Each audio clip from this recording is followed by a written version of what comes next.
हाय, hello, नमस्कार. कसे आहात? मजेत ना? मजेतच असायला हवेत. मी माधुरी आपल्या चॅनलवरती खूप मनापासून आपलं स्वागत करत आहे. आणि हां, व्हिडिओला सबस्क्राईब करा. व्हिडिओ शेवटपर्यंत नक्की बघा. आज खूप जास्त धमालमस्ती केलेली आहे आम्ही. तर आजचा दिवस म्हणजे नागपंचमीचा दिवस होता.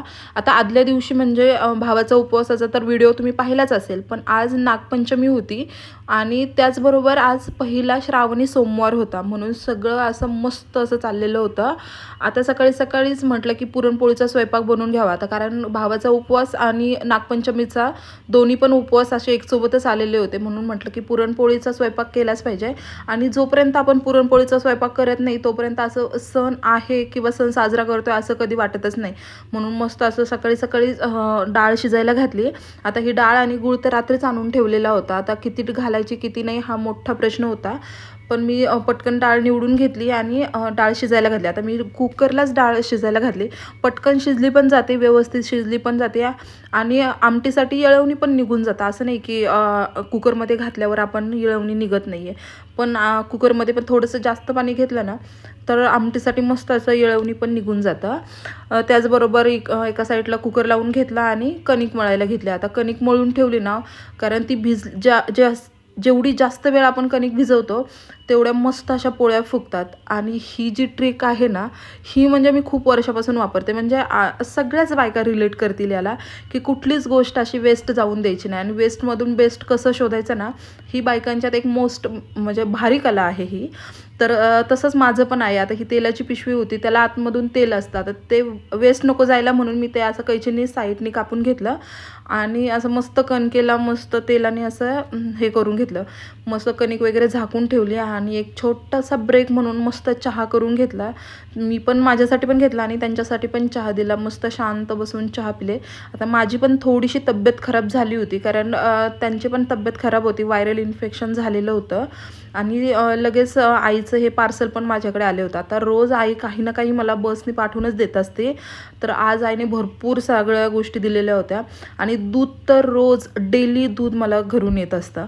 आईने त्याचबरोबर मेथीची भाजी, आळूचे पानं आणि थोडीशी भेंडी, कोथिंबीर दिलेली आहे. आणि सगळ्यात मोठी गोष्ट म्हणजे आईने ह्या सगळ्या गोष्टी मला निवडून दिलेल्या होत्या, की मला टाईम भेटणार नाही किंवा माझा टाईम जाईल, मला आरामाला टाईम भेटणार नाही, म्हणून आई सगळ्या गोष्टी मला निवडून देत असते. आणि दही पण त्याचबरोबर पाठवलेलं होतं. त्यानंतर सगळ्या गोष्टी आमटी, भात, गुळवणी, त्याच्यानंतर भजे कुरडई बनवून घेतल्या आणि गरम गरम पोळ्या करायला घेतल्या. पोळ्या वगैरे करून झाल्या आणि मग वेदूला पण सुट्टी होती. नाही, वेदूला तर सुट्टी नव्हतीच. वेदू तर स्कूलला गेलेली होती. वेदूला सुट्टी नव्हतीच. आम्हाला वाटलेलं होतं की नागपंचमी आहे म्हणून सुट्टी असेल, पण वेदूला सुट्टी नव्हतीच. तिचं तर स्कूल होतं. आता स्कूलमधून यायची तिची वाट बघत होते. आणि तिला पण असं होतं की मम्मा मला घरी ठेवू दे. पण आता एक्झाम पण तिची जवळ आली, म्हणजे PT2 जवळ आलेली आहे, म्हणून मी तिला घरी ठेवलंच नाही. कारण कधी पण टेस्ट होतात, कधी काही गोष्टी होतात, म्हणून तिला घरी ठेवलेलं नव्हतं. आणि तुम्ही पोळ्या बघू शकता, एवढ्या मस्त अशा टम्म फुगलेल्या होत्या. आणि घरचं तूप असल्यामुळे तर मस्त पोळ्यांना असं भरभरून तूप लावून, आणि आम्हाला तर काय 4-5 पोळ्या लागतात, पण त्या तुपाच्या असतील आणि गरम गरम पोळ्या असतील तर खाण्यात मजा आहे. मस्त अशा पोळ्या बनवून घेतल्या, 4-5 पोळ्या, आणि नंतर जेवणाला घेतलं. म्हणजे यांना जेवायला दिलं. पण आता यांचं पण असं झालं की नाही, तुला उपवास आहे तर मी पण उपवास पकडतो. आणि त्यात आईचा सकाळी फोन आलेला की जावई तुम्ही पण उपवास पकडा, पहिला श्रावणी सोमवार आहे. म्हणून यांनी पण उपवास पकडला. आणि पोळ्या वगैरे तर बनून झालेल्याच होत्या. त्याच्यानंतर परत थोडासा ब्रेक घेतला, कारण एवढा सगळा राडा झालेला होता किचन वाट्यावर. आता पुरणपोळ्याचा स्वयंपाक असो किंवा साधा नॉर्मल स्वयंपाक असो, किचन वाट्यावरती राडा तर होणारच होता. मस्त असं सगळं राडा म्हटलं आता हे आवरून घ्यायच्या आधी एक छानसा चहा घेतलाच पाहिजे, कारण थोडीशी एनर्जी पण आली पाहिजे. कारण कालचा पण एक उपवास होता आणि आजचा पण उपवास होता. त्यात खिचडी तर काही मला जमत नाही, म्हणून मी खिचडी काही खाल्लीच नव्हती. मी फक्त थोडासा बटाटा, पातळ बटाटा करून थोडासा घेतला होता. पण जास्त काय असं नाही मला, म्हणजे उपवास असेल तर मला काही जेवण वगैरे म्हणजे खातच नाही मी कधी काही, फक्त फ्रूट्स वगैरे काय असतील तर ते. त्याच्यानंतर मस्त एक ब्रेक घेतला, चहा घेतला, भांडे वगैरे घासले, किचन वाटा आवरला आणि त्यानंतर टाईम झाला गावात जायचा.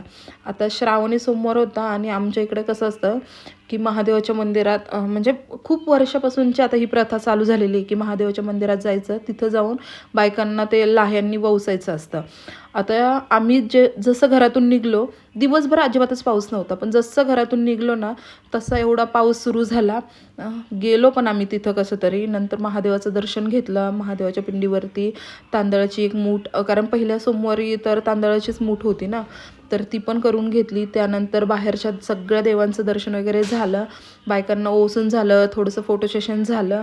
आणि तुम्ही बघू शकता पूर्ण श्रीगोंद्यातल्या बायका इथं येत असतात, कारण इथं म्हणजे इथे मान आहे की महादेवाच्या मंदिरात येऊनच या गोष्टी करायच्या, म्हणजे ओवसायचं वगैरे. नंतर बायकांचे इथे फुगडीचे खेळ, नंतर फू बाय फूचे खेळ, फेर धरायच्या, ह्या सगळ्या गोष्टी इथंच असतात. आणि मी आणि वेदूनी पण खूप जास्त एन्जॉय केलेला. वेदू फर्स्ट टाईम माझ्याबरोबर इकडे आलेली होती, म्हणजे ती शक्यतो असं पायी कुठं जायचं असेल तर येत नाही, पण म्हटले की मम्मा आज तुझं आणि माझं सेम सेम होईल, म्हणून आम्हाला दोघींना ट्विनिंग करायचं होतं.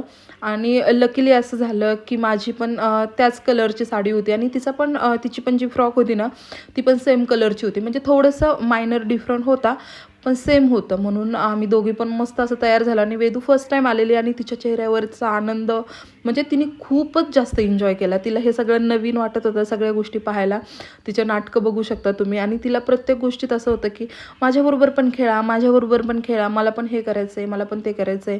तिने पण माझ्याबरोबर पण फुगडी खेळली, आणि त्याचबरोबर माझ्याबरोबर ज्या बायका होत्या त्यांच्याबरोबर पण थोडेसे खेळ खेळली.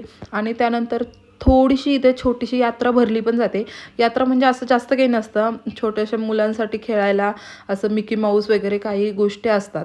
त्यानंतर आम्ही तिथून महादेवाच्या मंदिरातून इथं हे श्री सद्गुरू म्हणजे महाराजांचं हे समाधी स्थान आहे तिथं आलो. तिथं थोडीशी पूजा वगैरे झाली, आणि घरी येऊन मस्त झोका खेळलो आणि जेवण वगैरे केलं, कारण 2 दिवसाचा उपवास होता. उपवास वगैरे सोडून आता ही बघू शकता आमची गल्ली आहे. ही रोडपासून आमची गल्ली अशी काहीशी दिसते, एकदम शांत, कारण 11 वाजलेले होते, खूप लेट झालेलं होतं. पण इथं येऊन जो म्हणजे शांतता भेटते ना दिवसभरातून, असं गाड्यांकडे बघत खूप भारी वाटतं. त्यानंतर इथं थोड्या वेळ बसले, आराम केला, म्हणजे गप्पा वगैरे झाल्या, आणि त्यानंतर घरी आले. घरी आल्याच्या नंतर मस्त झोप वगैरे झाली. तुम्हाला हा व्हिडिओ कसा वाटला तो कमेंटमध्ये सांगा, आणि नक्की आपल्या चॅनलला फॉलो करा. चला भेटूया नेक्स्ट ब्लॉगमध्ये, तोपर्यंत बाय.